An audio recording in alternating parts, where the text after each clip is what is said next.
বৈষম্য বিরোধী তীব্র গণ আন্দোলনের মুখে চলতি বছরের 5 আগস্ট শেখ হাসিনা দেশ ছেড়ে ভারত যাওয়ার আগে প্রধানমন্ত্রীর পদ থেকে পদত্যাগ করেছিলেন কি করেননি তা নিয়ে আবার নতুন করে আলোচনা শুরু হয়েছে। শেখ হাসিনা পদত্যাগ বিতর্কে দেখা দিয়েছে নানান ধরনের জটিলতা, সমালোচনা। সম্প্রতি সামাজিক যোগাযোগ মাধ্যমে শেখ হাসিনার একটি কল রেকর্ড ফাঁসের ও কথিত পদত্যাগপত্র ঘিরেই নতুন বিতর্ক শুরু হয়েছে। যদিও পদত্যাগপত্রটি ভুয়া বলে দাবি করা হয় আওয়ামী লীগের ভেরিফাইড ফেসবুক পেজে। এর আগে দলীয় এক কর্মীর সাথে কথোপকথনের একটি অডিও কল রেকর্ডে শেখ হাসিনাকে বলতে শোনা যায় দেশ ছাড়ার আগে তিনি প্রধানমন্ত্রীর পদ থেকে পদত্যাগ করেননি। উপদেষ্টা বলে আমাদের কোনো পদ নাই, যেভাবে সে ক্ষমতায় গেছে এটা তো মানুষ খুন করে মেরে একটা সিচুয়েশন তৈরি করে তারপরে তো সে ক্ষমতায় গেল। আমি তো পদত্যাগ করি নাই। আমাদের কনস্টিটিউশনের আর্টিকেল 57 অনুযায়ী যেভাবে পদত্যাগ করতে হয়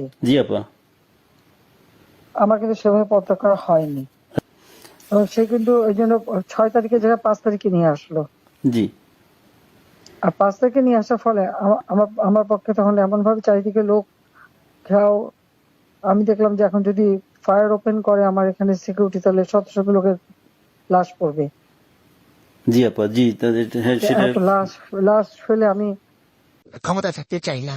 যদিও শেখ হাসিনার পতনের দিনই রাষ্ট্রপতি তার ভাষণে বলেছিলেন শেখ হাসিনা পদত্যাগ করেছেন, তবে ডক্টর মোহাম্মদ ইউনূসের নেতৃত্বে নতুন অন্তর্বর্তীকালীন সরকার গঠনের পরদিন শেখ হাসিনার ছেলে সজীব ওয়াজেদ জয়ও গণমাধ্যমে দেয়া সাক্ষাৎকারে দাবি করেছিলেন তার মা পদত্যাগ করেননি।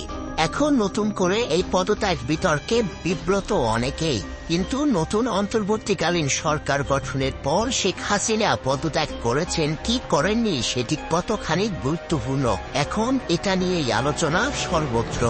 সংবিধান বিশেষজ্ঞরা বলছেন গণ অভ্যুত্থানের মুখে কোন সরকার প্রধান ঘোষণা দিয়ে পদত্যাগ করেন না। এখন প্রশ্ন উঠেছে শেখ হাসিনা যদি সত্যি পদত্যাগপত্র জমা না দেন ভবিষ্যতে এটি নিয়ে কোনো সংকট তৈরি হতে পারে কিনা। শেখ হাসিনার পদত্যাগ নিয়ে এত বয়স বা কেন? গত 5 আগস্ট গণ অভ্যুত্থানের মুখে শেখ হাসিনা দেশ ছাড়ার পরই ওই দিন জনগণের উদ্দেশ্যে ভাষণ দেন সেনাবাহিনীর প্রধান জেনারেল ওয়াকারুজ্জামান। এ সময় তিনি বলেন মাননীয় প্রধানমন্ত্রীও পদত্যাগ করেছেন, এখন একটা অন্তর্বর্তীকালীন সরকার গঠন করে আমরা আমাদের কার্যক্রম পরিচালনা করব।